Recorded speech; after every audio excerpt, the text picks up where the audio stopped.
The Luderitz speed channel is the fastest windsurf spot on Earth. Over the past 15 years, dozens of world and national records were broken in this man-made channel that is specifically created in one of the windiest places on Earth. Everything from the location to the exact layout of the channel is done with one purpose: allow windsurfers to go as fast as possible. But how does the channel actually work, and how does it feel to do a run down this strip? In today's video, our PATRIK speed team will explain the ins and outs of the Luderitz speed channel.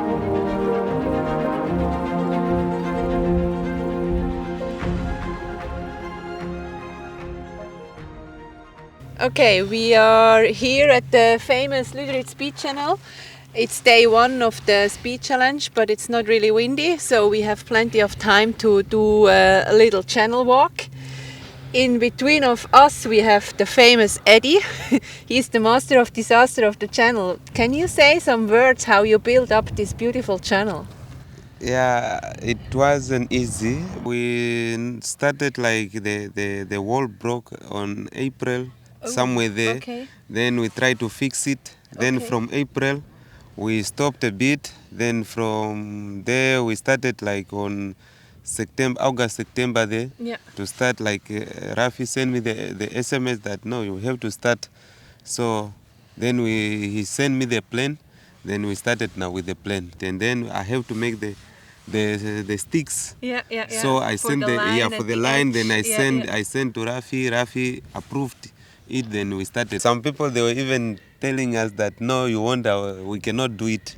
But for me, I told them that I know with my power I can do this. We are still pumping. We are still having more days to pump, and every time we pump, because when it's total dry, the water need to settle. Need to go all the positions. Now we need to pump more water so that some can go outside. So when the wind is blowing, so that it can blow in to take out some of the waves. To be honest, I never saw this channel like this before, and I've been here already 7 times, almost 7 times. The biggest respect of you guys, really. This is such an insane job. Thank you so much. You are welcome.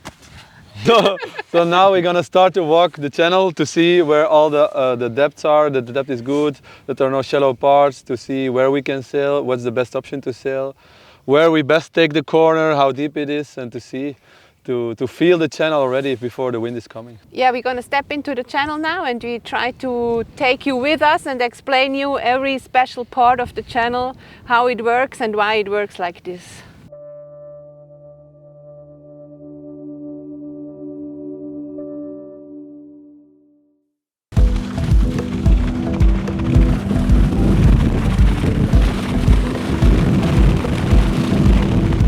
Okay guys, we are here in the starting area of the Luderitz Speed Challenge channel. Normally we start over there where Christian and Vincent is standing, because we have to do a jump start. So means we have to get as quickly as possible on the board and then go on this side, on the right side of the edge of the channel, that you have plenty of time to do the slingshot corner then, because the goal is to accelerate as fast as possible already up there in the corner. To be honest, the start here in the channel is really one of the most difficult things, because of the little mountains, the little hills. It's always super gusty, and the wind is not coming through like howling.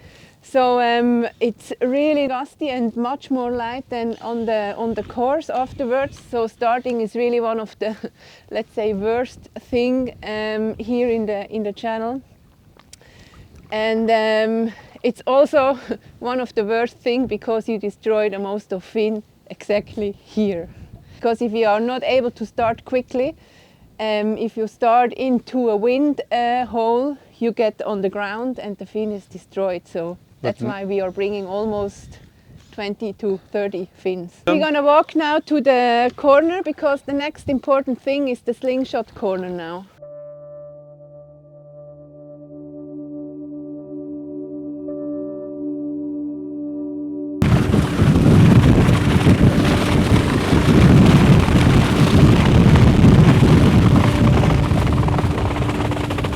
So then when you started, you get in the foot straps, you get in the harness, then you try to be as quick as possible already here, that you have a really good speed to enter the corner, because after the corner it's not so long till the starting box, and there you want to be on the fastest speed you can actually.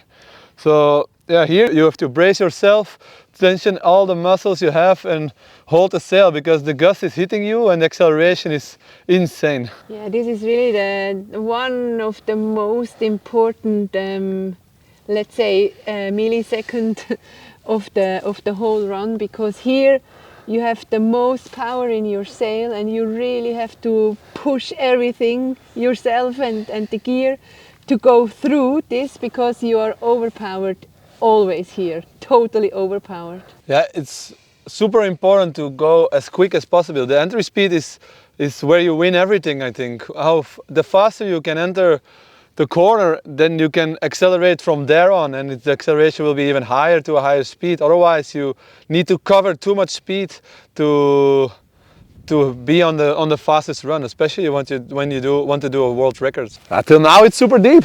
Yeah, the water level is quite deep. I never saw it that deep. They really did a good job this year. So yeah, you don't have to be scared so far. No. Let's see, the next point we're gonna check out is now the starting box. We go and walk around the Slingshot corner, direction starting box, and let's have a chat over there.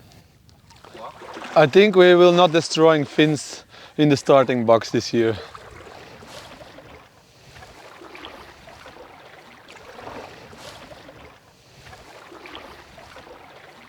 So here we are going out of the Slingshot actually. So to get in the good position of the 500 meter, to keep it straight, you change the position a little bit. That when you enter the corner, you lean back a little bit to hold everything and to get the gust and to hold the sail down, and that you can accelerate.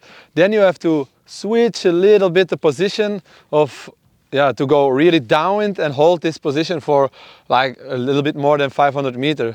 So it's super important to be strong, to put every effort you have already here in the beginning. But you're gaining so much speed when you do this instead of only doing it after the corner. It's totally a different story for me with my body and him with his body, because my body position is not the same like his, especially when we are going around the corner, and not even when we are going full downwind, because with his leverage it's not easier, let's say, but it's a totally different position he has to have with the sail and the board. I really have to put my ass down, to put my upper body out to hold it. And then as soon I go into the downwind, I have to push everything backwards, because downwind, that deep angle downwind, is totally another story than anything else in windsurfing. Here you can see very good the edge of the channel with all the sandbags. The goal is to sail with your ass almost and on the sandbags, because then the water surface here is the most flat, means the fastest. And you can also see on the other side of the sandbags, here we have also some water, and that's good. If the wind is pushing a lot, we have less turbulences here on this side of the edge. So to have a little bit of water also on the other side will help a lot to create not so much waves or chop and turbulence on this side of the edge. The bags has to be just a little bit above the water, not too much, because if they are high like this, you need for sure a bigger sail, because then you have a lot of turbulences on this area, and this you really don't want to have.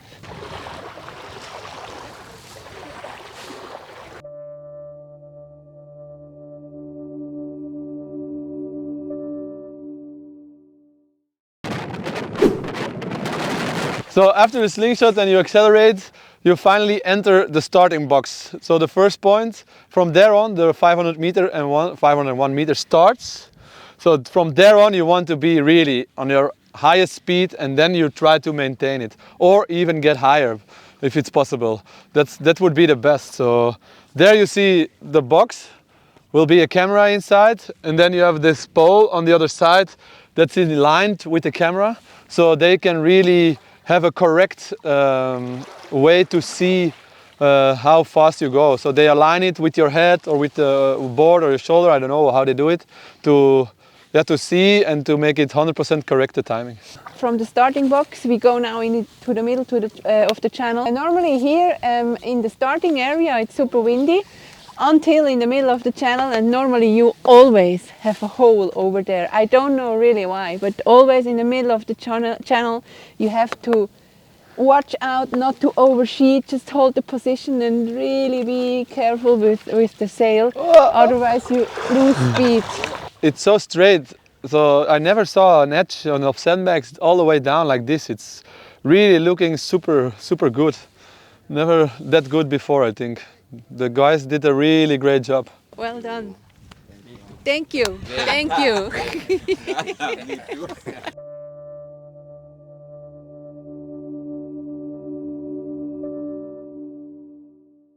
So now we're entering the middle of the channel. That's the real critical part. If you can maintain the speed here, you're almost over the record, I think, especially in a good windy day.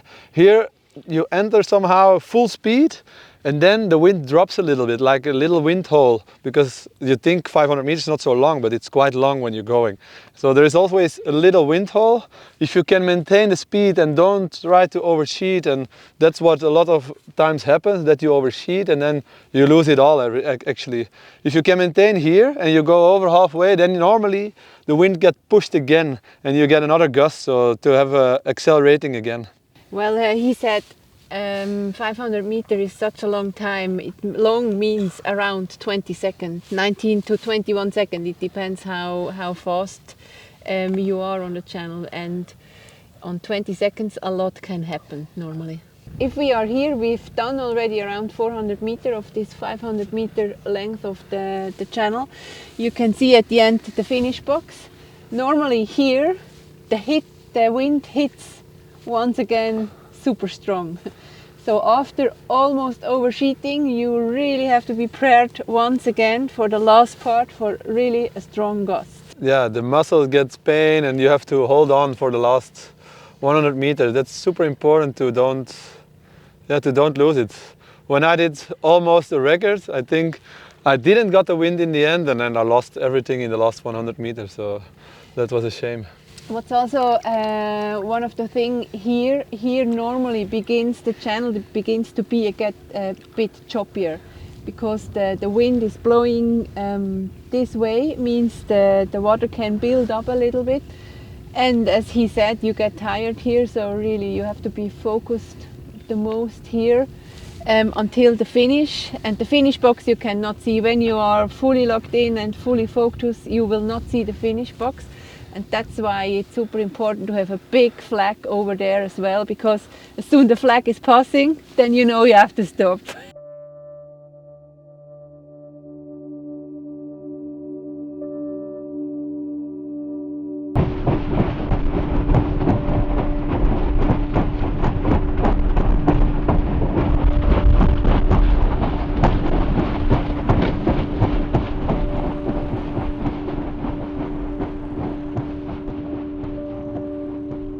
It's really big, eh? It's a lake. I think you can go till here. I think you have to do the 360 just in front of where I'm standing, and then it's deep enough. So now we are here at the finish box. You can see on the left side is the finish box. On the right side you can hear still the water pump. They are still pumping water in. It looks like we're gonna have the first windy day tomorrow, and if they will bring the water level still a bit up, would be super nice. Here normally after the finish box is a big flag, and this big flag means as soon as you see the big flag passing the eye, you have to stop. And stopping is I always say stopping here in the channel is the most mind fucker. Because you really have to stop immediately. You really have to hook out immediately in around 45 to 55 knots of wind. It's not so easy.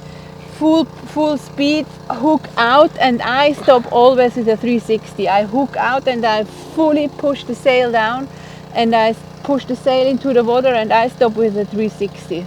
So we have around 90 meters to stop, not so long, because if you think about it, you are doing like 28 meters per second, then it's, you have like 3.8 seconds to stop and to don't touch the bottom or to crash in the wall, so it's a bit tricky.